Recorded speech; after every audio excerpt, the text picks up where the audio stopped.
There are nights that do more than decide a series. They rearrange how a generation remembers possibility. There it is! There it is! And the Mavericks are going to win the championship! The arms up in the air! Game 6 of the 2011 NBA Finals is one of those nights. The Dallas Mavericks, written off, underdog, facing the Heat's constellation of stars, and the world's expectation that the young, hungry super team would simply eat an older cast with grace. The clock was not the enemy. The narrative was.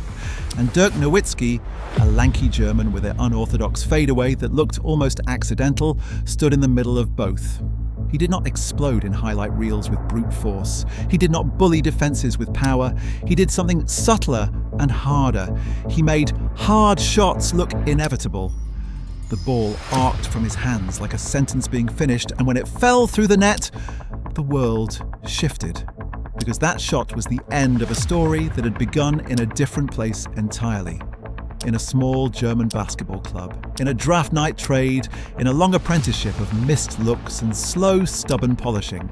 Start with the shot, then rewind. That is how the memory works. The present collapses into a history, so every small choice becomes legible, and every quiet discipline arrives finally as a loud proof. Dirk Wolfgang Nowitzki was born June 19, 1978 in Würzburg, West Germany, into a sporting family. His mother, a professional basketball player, his father, a handball player. He learned two things early that would define him. First, movement and touch. Second, how to be patient in a world that celebrates instant momentum. He grew into a 7-foot frame that did not move like a classic center. He moved like a forward who had practiced the soft arcs of shooting since childhood. Draft night 1998 was where the modern story begins. Picked 9th overall by the Milwaukee Bucks and immediately traded to the Dallas Mavericks for Robert Traylor. Imagine being packed and moved before you've had a night to sleep as a professional, an initiation that amounts to a public test of temperament. Dirk passed it over and over. Early Dallas seasons were learning seasons. The assists, the misses, the nights where the physical toll of the NBA taught him to translate length into angles rather than raw force. To call Dirk just a shooter is to misunderstand the mechanics of his genius. He invented, in a way, the 7-footer who could make defenders step into a geometry they could not patrol. His signature move, the one-legged fadeaway, is both simple and impossible. Plant, launch with a single knee, create a body barrier between you and the defender, and release a soft sideways arc that denies block attempts because of its body mechanics and because of a release point that came from 1,000 repetitions. Coaches will tell you that a coachable shot is rare at 7 feet. They'll tell you the physics of Dirk's form, shoulder alignment, hip rotation, the staggered foot, your tiny technical miracles. But the real miracle is consistency. Under the heat of the finals or the cold pressure of elimination games, he made that motion again and again until margins that mattered evaporated. There are seasons where Dirk's ability felt like a slow fuse. He was the 2006 to 2007 MVP in a season where he carried a Mavericks team across a 67-win campaign. But greatness is not a linear arc. There were nights of doubt, of injuries, of playoff exits that look inevitable until they are not. The 2011 finals are the pivot because they catalogue both a tactical evolution and a human story of stubbornness. Dallas had been a franchise of near misses. Talented, efficient, sometimes hollow. Dirk's leadership matured. Less flash, more insistence on craft, on quiet accountability. He learned how to coax teammates into the right spots and how to use the clock as a weapon. That is a rare leadership. It's not roaring, it is precise. To understand his importance, compare him to the great bigs and forwards who flanked his era. Think Kareem's skyhooks, Wilt's unstoppable force, Shaq's punishing center thunder. Those were games of vertical imposition. Dirk's was the inverse, horizontal intelligence turned into vertical consequence. Compare him to Tim Duncan. Both were patient, both built with a coach's patience and a team's discipline. But Dirk forced defenders into the uncomfortable work of guarding a 7-footer who treated the three-point line and the mid-range as native ground. That tactical shift is not aesthetic, it's structural. Teams had to rethink how to switch, how to hedge, and how to decide which mismatch to live with. He did not simply score, he made entire defensive philosophies evolve. Dirk's intersections with other stars are part of the drama that turns fans into believers. His duels with Kobe Bryant, the generational easy-to-demonize rival, were not about trash talk as much as about stylistic counterpoints. Kobe's manic brilliance versus Dirk's patient craft. When the Mavericks finally met the Lakers, or the Heat, or the Spurs, it mattered because those were different basketball languages in conversation and sometimes argument. Dirk's 2011 finals clash with LeBron James and Dwyane Wade was a dialectic about continuity versus acceleration. LeBron's athleticism and court vision against Dirk's gravity and precision forced viewers to ask what a franchise needs more: raw star power or a single player's capacity to reorder a roster around him. Dallas answered in 2011 by combining both the right architect, Mark Cuban's front office, and the right coach, Rick Carlisle's adaptable systems, with Dirk's willingness to shoulder history. The technical layers of his game reward slow inspection. Watch, frame by frame, the moments where Dirk chooses footwork over brute force. See the staggered planting, his left foot slightly behind, the narrow base that converts horizontal momentum into vertical lift, the twist of the torso that creates the fade and stops the defender from rectangle blocking the release. There's also a humility in his passing. He was not merely a scorer. He read double teams and shifted the ball into corners for open threes. That choice architecture is a huge reason the Mavericks could stack scorers around him. When defenders collapsed, Dirk's vision liberated others. The advanced metrics tell a similar story. Dirk's on-off splits during peak seasons show how spacing and gravity created scoring windows for his teammates. His usage was heavy but efficient, a rare blend that front offices crave. The human friction in Dirk's career cannot be ignored. He was sometimes criticized for lack of explosiveness, mocked early for his German accent or his skin and bones frame, and under-celebrated because his scoring did not come from dunk-laden highlight reels, but from a quiet, repeated mastery. There were injuries, a metatarsal here, a sore knee there, and seasons where Dallas rebuilt around him and failed. The Mavericks under Cuban tried different permutations, bigger rosters, different pick-and-roll partners, occasional overhauls that sometimes jarred the rhythm. Yet Dirk's personality, stoic, almost monastic in focus, anchored the franchise culture. He never demanded star worship, he demanded preparation and team excellence. That temperament won him loyalty and, later, banners. The 2011 finals deserve a closer technical dive because they show how everything clicked. In that series, Dirk's footwork and his relentless mid-range and post presence burned Heat defenses. When Miami tried to switch, Dirk punished smaller help defenders with a cold mid-post game. When they collapsed, he made the right pass.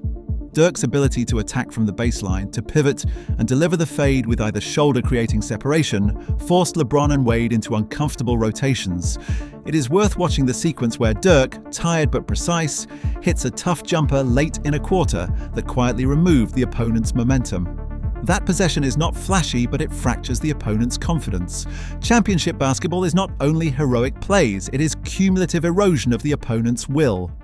Dirk excelled at erosion. There are narrative nodes about identity and representation. Dirk's success changed the scouting map for international players. When he arrived, the NBA was still catching up to the idea that international bigs could be game changers.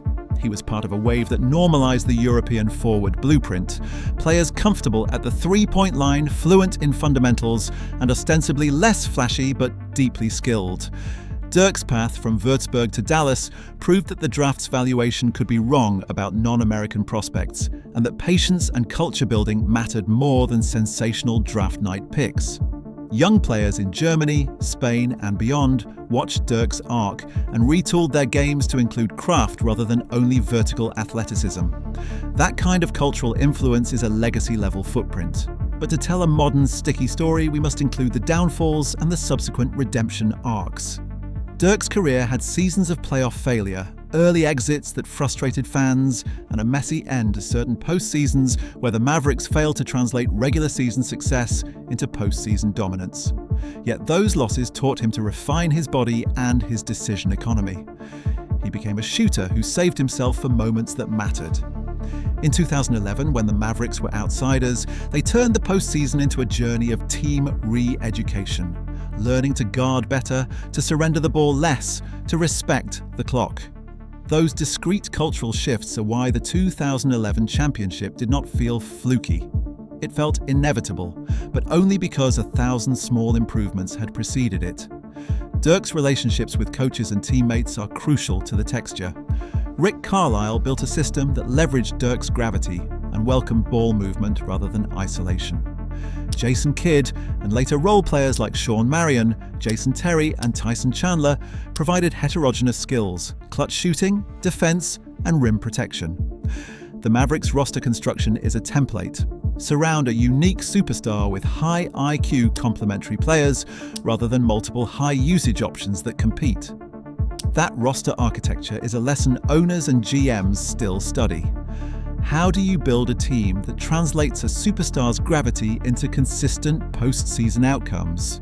Dallas's experiment, sometimes messy, sometimes brilliant, provides a living manual. Comparisons to modern stars illustrate the tectonic differences of eras. If you put Dirk next to LeBron, you see a contrast of kinetic approaches, LeBron's all-world athleticism and playmaking versus Dirk's gravitational scoring and spacing. Put him next to Dirk's eventual international peers, Pau Gasol, Tony Parker, Manu Ginobili, and you see a cultural line, players at various positions bringing European craft to bear on NBA structures. Dirk's uniqueness is that he was a 7-footer who could pick and pop like a guard and post like a center, merging roles that the league had previously kept separate. That role blending is what makes his career a reference point for the positionless basketball that followed. We need to be honest about legacy questions. Is Dirk a top 10 power? Is his single ring less than some multi-ring players? Those evaluation questions fans will always fight about. The more persuasive lens is to ask what Dirk changed. He made the league value space, craft, and international pipelines differently. He made the fadeaway into a canonical weapon. He taught front offices that a franchise built around a singular, uncommon skill set can work if the culture is right. Those are structural changes that outlast any single stat line. If this story grabbed you, drop a like and subscribe. We dissect the exact frames of Dirk's signature fadeaways in our next breakdown and show you how to practice the footwork one small movement at a time. There is an aesthetic pleasure to Dirk's arc that cinematic scripts love. The outsider who becomes indispensable without asking to be loud. He aged with the league, from the 2000s to the 2010s, and his game aged with him. Where once he hunted mismatch scoring, later he chose efficiency and team flow. When he finally raised the Larry O'Brien Trophy in 2011, the image was not just of a player winning a ring, it was of a cultural correction, a different kind of excellence now validated on the sport's largest stage. That night, Dallas celebrated not simply a title, but the correctness of a patient, disciplined approach. There will always be alternate endings in sport. The playoff loss that might have become a dynasty, the injury that might have erased brilliance. Dirk's story resists the cheap myth of untarnished greatness because greatness rarely arrives without conflict. He collected both boos and praises, missed and made, and built a career where the punctuation marks were not always explosive, but nearly always meaningful. That is the secret of stories that last. They do not rely on constant fireworks. They rely on a consistent, deepened excellence that accumulates until the world relents and admits what was already there. For a final image, imagine a slow-motion replay. Dirk on the baseline. The crowd a wash of color, defenders converging, and then the one-legged fadeaway, knee up, shoulders turned, eyes locked. The ball leaving like a quiet declaration, and the net whispering, yes. That frame is not just a highlight. It is the compressed history of practice, of quiet days in the gym, of the patient hand of a man who refused the easy route to legend. Dirk Nowitzki taught basketball a new sentence to end with.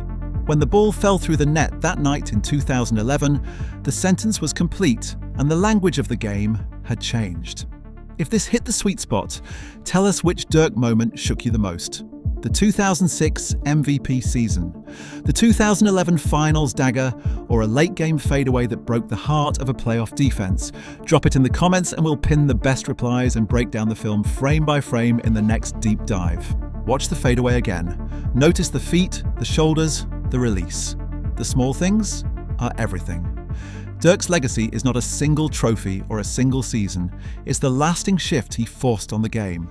A new kind of big, a new kind of precision, and a reminder that sometimes the quietest tools are the most devastating. That is Dirk Nowitzki's story. Patient, decisive, and utterly unforgettable.